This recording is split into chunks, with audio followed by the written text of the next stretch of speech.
Prince William has completely and irreversibly lost faith in her. Camilla found herself completely unable to explain the 5 days spent on a superyacht off the coast of the south of France. The trip was not recorded in the court circular, forcing the future king to execute a cold, calculated intervention, not out of personal malice or domestic animosity, but out of an absolute, unyielding necessity to shield a multi-million-pound dynastic institution from collapsing from within. A single photograph was posted to a private Instagram account by a guest aboard that same superyacht, the Esperanza III, during a 5-day Mediterranean cruise in late July. It was a background shot capturing a casual dinner on deck against the fading light of the southern coast of France. The image remained online for less than an hour before the user realized the exposure and deleted it. But in the modern digital ecosystem, an hour is more than enough time for automated archives and watchful researchers to capture a permanent record. Within 48 hours, that deleted frame, cross-referenced against the obscure Maltese maritime filing, was sitting in the hands of investigators who specialized in tracking European lobbying networks. By August, the quiet hum of inquiries had reached the switchboards of the palace press office, an institution that suddenly found itself staring at a gap in its records that could not be explained away by standard administrative oversight. Before diving into the details, if you are new to Kingdom of Mist, please hit the subscribe button so you don't miss any updates on the story as it unfolds. At the center of that unexplained gap was Queen Camilla. Her official summer diary for late July contained no entries indicating a voyage to the Mediterranean. No notification was sent to royal correspondence, and no mention appeared in the court circular, the official ledger of royal engagements. The trip was entirely absent from the transparency records where senior royals are required to log private hospitality, travel, and gifts above a designated threshold. When the initial inquiries began to circulate among journalists, the standard defensive machinery of the palace attempted to deploy its traditional formula. Private travel is a personal matter, handled privately, without public obligation. But that formula assumes the traveler is accountable only to personal discretion. When the travel involves a superyacht owned through a complex corporate veil in Luxembourg by a Swiss-based financier with active lobbying interests in European land development and agricultural policy, and when those exact fields intersect with the policy domains influenced by royal patronages and the crown estate, the definition of privacy dissolves entirely. The vessel was owned through Verlaine Capital Partners, a holding structure whose directors included figures previously flagged in parliamentary committee reports concerning foreign influence in property markets. More critically, the individuals sharing the deck with Camilla during those 5 days included a Conservative Party donor with active planning applications in the West Country, a European media executive tied to businesses holding royal endorsements, and figures connected to Brussels lobbying circles. None of these presences were accidental, and none of them were officially recorded. When the compiled dossier eventually reached Prince William, it did not arrive via a journalistic scoop or a public leak. It was delivered directly to his office by a source within the small circle of attendees who believed that the crossing of private indulgence and institutional exposure had crossed a line that could no longer be ignored. This was not a matter of a routine media cycle or a temporary PR headache that could be smoothed over by a carefully worded statement from the communications team. The core of the problem went far deeper than the photographs or the port logs, resting entirely on an inability to reconcile the facts with the official narrative. When pressed by Kensington Palace for a full account of the voyage and its financing, Camilla's office could not provide a coherent explanation for how the expenses were structured or why the connection to the yacht's owner had been omitted from internal disclosures. The numbers simply did not align with the standard protocols of royal transparency.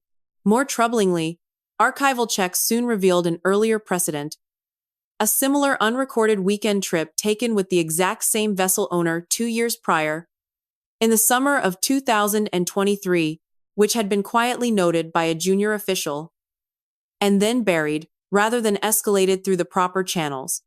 Within the private quarters of Kensington Palace, the atmosphere was not one of explosive anger, but of cold, systematic realization. William did not raise his voice, nor did he authorize background briefings to test the waters of public opinion. His perspective was shaped by a fundamental assessment of institutional survival. For months, his internal agenda had centered on eliminating the vulnerabilities that had plagued the House of Windsor through previous generations, most notably the financial and personal scandals that had permanently severed Prince Andrew from working royal life. To William, the issue was never about personal animosity or marital dynamics. It was about the preservation of a multi-million-pound brand and an ancient constitutional institution against the corrosive effects of unrecorded arrangements and perceived conflicts of interest. When a senior royal accepts hospitality from individuals seeking alignment with royal charitable networks, the institution itself becomes the collateral. As the weeks of late August unfolded, the realization settled over the household that the situation could no longer be contained by routine institutional deflection. The traditional playbook of the monarchy delaying responses, letting stories burn out through silence, and relying on the press office to issue dismissive denials was entirely unsuited for a breach of internal protocol originating from within the family's own senior ranks. Camilla found herself facing inquiries she could not answer, backed by documentation she could not dispute, and confronted by a future king who viewed institutional integrity as non-negotiable. The questions hanging over her office were no longer about the comfort of a Mediterranean holiday, but about the fundamental erosion of trust between the working core of the family and the person holding the title of Queen Consort. The confrontation that followed inside the private quarters of Kensington Palace during the first week of September 2005 did not resemble the dramatic confrontations often depicted in fictionalized accounts of royal history. There were no raised voices, no emotional outbursts, and no leaks to the national press to test public sentiment. Instead, the meeting was characterized by an unyielding adherence to documented facts and institutional protocol. 3 senior advisors attended the gathering, alongside a representative from the household of the king who had been directed to be present rather than simply invited. Upon the mahogany table, a single physical folder replaced the digital screens and modern presentation tools typically used in administrative reviews. Inside that folder lay the tangible evidence that transformed a private holiday into a systemic crisis. Port logs from the Maltese Maritime Registry, charity financial statements, lobbying disclosures from previous parliamentary reports, and a concise one-page summary documenting the unrecorded weekend trip from the summer of 2003 that had been quietly suppressed by a junior official years prior. Prince William did not guide the attendees through the pages or offer preliminary remarks to soften the blow. He placed the compilation before them and asked a direct, unanswerable question regarding who had reviewed the earlier trip and chosen to keep it out of official oversight.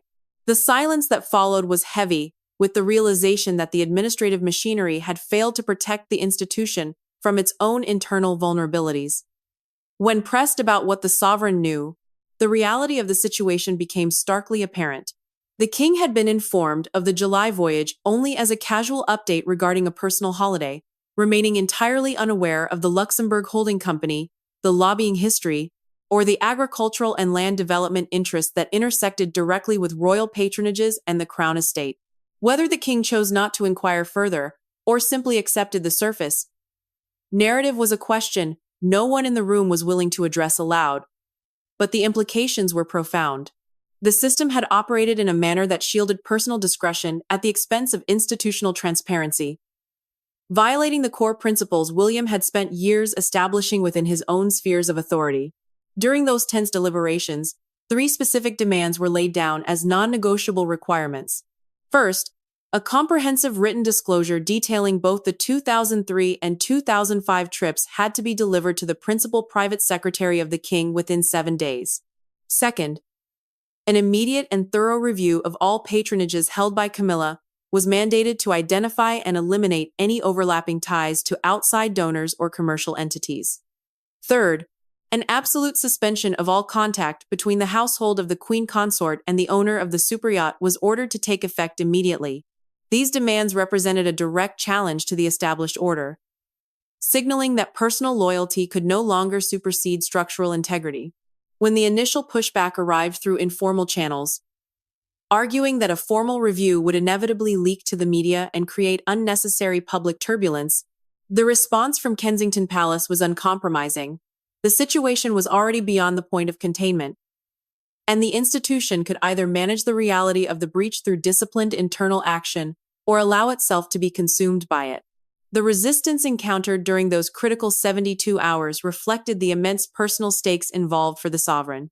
The king had spent decades enduring intense public criticism to build a life with the woman he loved, eventually marrying her despite the considerable risks to the stability of the crown. His commitment to protecting her was absolute. shaped by a lifetime of personal devotion and the shared trials of their public journey. Yet, that protective shield had encountered a structural fracture too wide to repair. When presented with the documentary evidence, the king found himself trapped between two untenable positions. To protect his wife by dismissing the findings would be to invite charges of placing personal affection above the integrity of the state, directly undermining the extensive reform agenda he had publicly endorsed. To side fully with the rigorous demands of his son meant accepting that the person sharing his throne had become a liability to the crown. The burden of that realization forced a painful capitulation. By the end of the designated 72 hours, the king communicated his final concession, requesting only that the process be handled with personal dignity and that nothing be made public without prior notification, while acknowledging implicitly that his ability to shield her from accountability had finally reached its limit. The realization that the protective shield around the queen consort had permanently fractured manifested almost immediately through structural alterations that required no public announcements or dramatic royal decrees. In the precise mechanics of a centuries-old institution, power and influence are measured not by grand proclamations, but by the steady accumulation of administrative details, the distribution of briefing documents, and the composition of a working diary. By the end of September 2005, the autumn schedule drafted months earlier by the household of Camilla underwent a silent and permanent contraction. Out of 14 solo engagements originally planned between October and December, 6 were quietly reassigned to other members of the royal family. Patronage visits, charity dinners, the opening of a regional hospital, literary events for her reading initiative, and a prominent keynote address at a women leadership conference were transferred to different principals under the administrative guise of routine scheduling adjustments.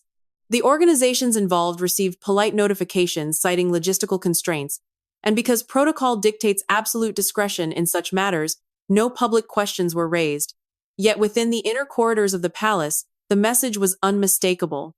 This was the definitive method by which authority was recalibrated, accomplished simply by shrinking the operational perimeter until the individual concerned could feel the profound contraction of their influence. The administrative erosion extended far beyond the public calendar, cutting directly into the core staffing structure that sustained her daily official operations. In early October 2005, 2 senior figures within the inner circle of the Queen Consort, specifically her deputy private secretary and a senior communications advisor, were informed that their roles were being dissolved under the framework of a broader palace efficiency review. Rather than being replaced with new appointees, both positions were absorbed or eliminated, leaving her immediate team visibly diminished. By November 2005, a second phase of silent restructuring resulted in the redeployment of 3 junior staff members without replacement, reducing her dedicated team from 11 individuals down to just 7. Concurrently, the flow of confidential information that serves as the lifeblood of senior royal existence was systematically restricted. Where she had once routinely received comprehensive briefing dossiers covering foreign policy, domestic politics, and institutional affairs following the coronation, her distribution list was suddenly and severely narrowed. Advanced analytical documents ceased to arrive entirely, moving her status from a core participant kept informed as a matter of course to a strictly regulated need-to-know basis. The physical and institutional spaces vacated by this methodical withdrawal were not left empty, but were immediately filled by the Princess of Wales, whose ascent within the new power structure became undeniably visible. Catherine seamlessly assumed control of the Edinburgh Women Leadership Conference alongside several high-profile charity dinners that had originally belonged to the diary of the Queen Consort. The speed with which her office confirmed these acceptances indicated that Kensington Palace had prepared for the transitions long before the affected parties had fully processed the administrative reality. This decisive repositioning allowed the Princess of Wales to occupy the exact platforms previously held by Camilla, ensuring absolute continuity for the charitable organizations, while solidifying her position as the second most powerful figure within the royal hierarchy. Observers noted that Catherine operated increasingly as a co-strategist rather than a traditional supporting spouse, enjoying the absolute trust of Prince William, and sitting in on high-level strategic meetings that would historically have excluded her. This deliberate architectural shift underscored a broader reality across the entire institution. With the working core reduced through the permanent departures of other senior figures over preceding years, The public face of the monarchy had crystallized into a tightly controlled nucleus consisting of the king, the prince and princess of Wales, and the princess royal. Within this streamlined matrix, the queen consort was no longer viewed as an indispensable pillar of the future, but rather as an administrative anomaly whose active footprint needed to be permanently curtailed. This internal realignment derived its ultimate authority from the broader governance philosophy that Prince William had spent years refining through the management of vast private estates and institutional portfolios. As the sole director of the Duchy of Cornwall, an ancient multi-billion-pound enterprise spanning over 135,000 acres across England and the Isles of Scilly, he had systematically dismantled outside contracting networks and personal arrangements that relied on unwritten trust rather than rigorous documentation. His operational philosophy dictated that transparency, accountability, and absolute adherence to written protocols were the only viable shields against institutional decay. When applied to the royal family itself, this philosophy brooked no exception for personal sentiment or marital hierarchy. The yacht scandal had not created his uncompromising stance on governance, but it had provided the undeniable catalyst and momentum to accelerate reforms that had been mapped out long in advance. The core thesis guiding his actions remained absolute and unyielding.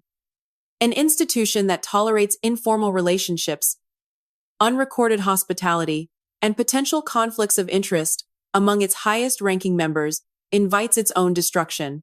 By systematically marginalizing Camilla through reduced staff, restricted information access, and the reallocation of her public duties, William was not merely settling a grievance regarding a Mediterranean voyage, but actively inoculating the monarchy against the recurring cycles of scandal that had repeatedly brought the House of Windsor to the brink of ruin over the past half-century. The philosophical foundation underpinning the sweeping structural changes within the palace found its most explicit articulation during a private address delivered by Prince William in November 2005. Convened behind closed doors and entirely sealed from the national press, the gathering brought together a select group of senior civil servants and administrative experts specializing in public sector management reform. Although no official transcript was ever published, the substance of his remarks quickly permeated the inner circles of government, through attendees who recognized the profound implications of his message. William did not employ the cautious, diplomatic phrasing typically associated with royals navigating sensitive political waters.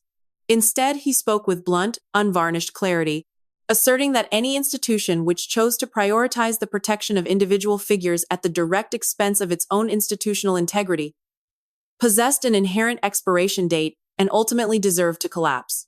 He made no explicit reference to the Mediterranean yacht voyage, nor did he publicly name the queen consort, but every person seated in that room understood precisely what events had necessitated such a hardline declaration. It was a clear warning that the era of managing crises through informal containment and whispered compromises had officially ended. This uncompromising stance was not a sudden emotional reaction, but the natural extension of a governance model William had rigorously tested and proven across his vast commercial and charitable responsibilities. As the undisputed head of the Duchy of Cornwall, an enormous landed estate generating roughly £30 million annually across vast stretches of English countryside and coastal territories, he had spent years modernizing management structures, cutting ties with entrenched contractors who relied on personal relationships rather than binding contracts, and enforcing strict regulatory compliance. His approach to the Royal Foundation mirrored this exact philosophy, demanding professional executive leadership, published financial accounts, and measurable outcomes. Those who worked closely with him observed that his insistence on exhaustive documentation was driven by the hard lessons of observing past generations repeatedly inflict self-harm through careless, unrecorded arrangements. To William, the preservation of the crown depended entirely on radical transparency and the total elimination of situations where private favors could intersect with public duties. The yacht scandal provided the undeniable proof that even the highest levels of the royal household remained dangerously vulnerable to the exact same informal networks he had spent years eradicating from his own estates. As the months progressed toward the close of the year, the structural marginalization of the queen consort became an irreversible reality, rather than a temporary disciplinary measure. The reallocation of her patronage duties and public appearances to the Princess of Wales established a permanent new baseline for how royal representation would be distributed moving forward. The traditional centers of gravity within the palace had shifted definitively toward a younger, tightly disciplined leadership core that left no room for independent power bases outside the direct oversight of Kensington Palace. For Camilla, the consequences of this institutional realignment extended far beyond a diminished public calendar or a reduced staff. Her entire position within the royal architecture had historically depended upon the protective shield of the sovereign, a shield that had now fractured under the weight of undeniable documentary evidence and the relentless momentum of generational change. With the king's health requiring a carefully managed schedule that frequently limited his ability to intervene in day-to-day administration, the institutional machinery operated with increasing autonomy under the direction of the future king. This profound transformation raised inevitable questions concerning the long-term trajectory of the monarchy and the ultimate status of the queen consort once the inevitable transition of the crown occurred.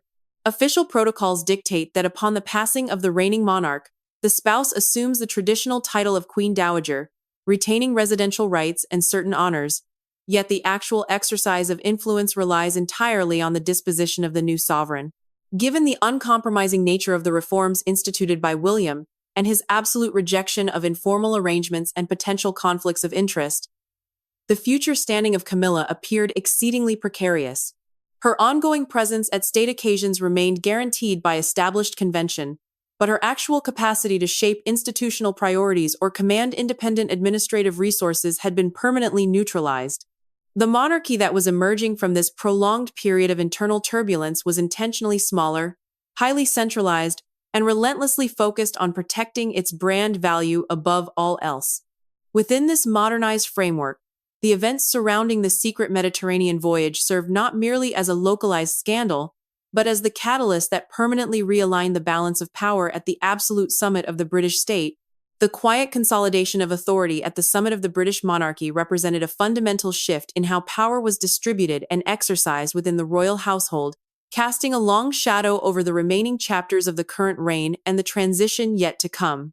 Throughout history, the stability of the crown had often relied on a delicate balance between public pageantry and private compromise, a system where personal loyalties and unwritten understandings frequently superseded rigid administrative rules. Yet the systematic dismantling of the administrative network surrounding the queen consort demonstrated that this traditional era had reached its definitive conclusion. The convergence of financial scrutiny, structural oversight, and generational impatience had forged a new operational standard, where absolute transparency was the sole currency of institutional survival. For the sovereign, the erosion of his ability to shield his wife from the rigorous demands of his eldest son served as a sobering reminder of how much the landscape of the monarchy had altered while his attention was consumed by matters of health and governance. The sovereign remained the head of state in title and tradition, but the daily machinery of the institution, its strategic direction, and its internal discipline were now unmistakably guided from Kensington Palace. This profound recalibration of internal influence forced observers and courtiers alike to reevaluate the underlying vulnerabilities that had long threatened the stability of the institution. The comparison to previous crises, most notably the catastrophic downfall of the Duke of York, became a central reference point in understanding the rationale behind such severe internal measures. In that earlier instance, the ultimate rupture did not occur merely because of isolated associations or controversial friendships, but because the governing body of the royal family ultimately concluded that an individual had transformed into an intolerable systemic risk to the reputation and continuity of the crown. When the documentary evidence concerning the undisclosed Mediterranean voyages, the corporate holding structures in Luxembourg, and the overlapping interests of lobbying networks and charitable patronages landed on the mahogany desk of the future king, the evaluation applied to the queen consort followed an identical analytical framework. The issue was never reduced to personal animosity or marital friction. It was coldly analyzed through the lens of institutional risk management. If an individual within the highest tier of the royal family permitted their private hospitality and informal networks to intersect with public duties and charitable donations, the entire corporate enterprise of the monarchy stood exposed to accusations of compromised integrity. As the royal household prepared for the eventual realities of succession, the long-term implications of this structural transformation became increasingly apparent for every member of the family. The vision advanced by the future king left no space for ambiguity, demanding a streamlined, highly professionalized operation that discarded superfluous patronages and minimized the total number of working royals to an essential core.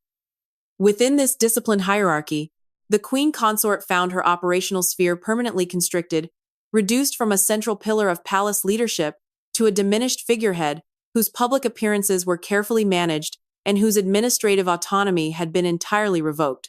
The staff members who had once served as her independent line of communication were either absorbed into broader departmental pools or eliminated entirely, ensuring that no alternative power base could ever again emerge outside the direct oversight of the central administration. This methodical isolation ensured that her remaining tenure would be defined by quiet compliance rather than active influence, marking the most substantial contraction of royal power experienced by a senior consort in modern history. Ultimately, the unfolding narrative of these events transcended the immediate details of a secret yacht trip or the complex financial paper trail of a continental holding company, serving instead as a defining stress test for the future of the British state. It laid bare the unavoidable friction between personal devotion and constitutional duty, demonstrating that the modern monarchy could no longer afford the luxury of turning a blind eye to informal arrangements or unrecorded privileges. By choosing institutional survival over personal accommodation, the future king established a harsh and uncompromising precedent that would govern the House of Windsor for decades to come. The legacy of this quiet coup within the corridors of power was not merely the containment of a localized scandal, but the permanent redefinition of what it meant to hold power at the pinnacle of the crown, ensuring that no individual, regardless of their title or proximity to the sovereign, would ever again be permitted to place their own convenience above the enduring preservation of the institution itself. The culmination of these extraordinary events left the British monarchy standing upon an entirely altered foundation, where the old rules of absolute discretion and familial protection had been permanently superseded by the unyielding demands of corporate governance and systemic transparency. When historians eventually examine this critical period in the history of the House of Windsor, they will likely point to the autumn months of 2005 not as a sudden constitutional crisis, but as the precise moment when the institution successfully transitioned from an antiquated dynastic model into a modern, highly centralized corporate entity. The quiet removal of the queen consort from the central levers of influence demonstrated that the future survival of the crown depended above all else on its ability to ruthlessly self-correct before external pressures could exploit its internal vulnerabilities. By asserting absolute control over the administrative machinery, the staffing allocations, and the strategic direction of the royal household, the future king established a permanent precedent that stripped away the ambiguities of power, leaving no doubt as to where ultimate authority resided within the state. Yet, this triumph of institutional risk management and uncompromising discipline also raised profound questions regarding the human cost of modernizing an ancient crown. The transition from an institution sustained by personal loyalty and emotional bonds to one governed strictly by documentation, audits, and risk assessment inevitably created a colder, more clinical environment at the summit of power. The king, caught between the deep devotion of a lifelong partnership and the inescapable imperatives of his son's reform agenda, found himself presiding over a diminished court where his personal authority had been quietly eclipsed by the relentless momentum of generational change. For Camilla, the journey from the height of royal prominence to a heavily restricted figurehead status served as a stark illustration of how rapidly protection could evaporate when institutional survival was placed on the balanced scale. Her diminished diary, her reduced staff, and her stripped-away access to critical briefings were not merely temporary inconveniences, but the tangible markers of an irreversible decline in political and operational relevance. Looking toward the horizon, where the eventual succession of the crown looms large, the structure meticulously engineered by the Prince of Wales leaves little room for deviation or nostalgia. The public face of the monarchy has been successfully narrowed to an absolute core of trusted principles, ensuring that future generations will inherit a streamlined, heavily monitored enterprise, protected from the kinds of informal networks and financial entanglements that once brought the family to the brink of catastrophe. The ghost of past scandals. From the systemic failures surrounding the Duke of York to the lingering controversies of earlier decades, has been decisively exercised through the implementation of rigid internal protocols and an absolute intolerance for unrecorded privileges. Whether this hyper-controlled approach will ultimately secure the long-term affection and loyalty of the public, or whether it risks rendering the monarchy too distant and sterile, remains one of the defining questions of the new era. What remains undisputed, however, is that the silent restructuring of the palace has permanently transformed the balance of power, ensuring that no individual, regardless of their proximity to the throne, will ever again be permitted to place personal convenience above the preservation of the crown itself.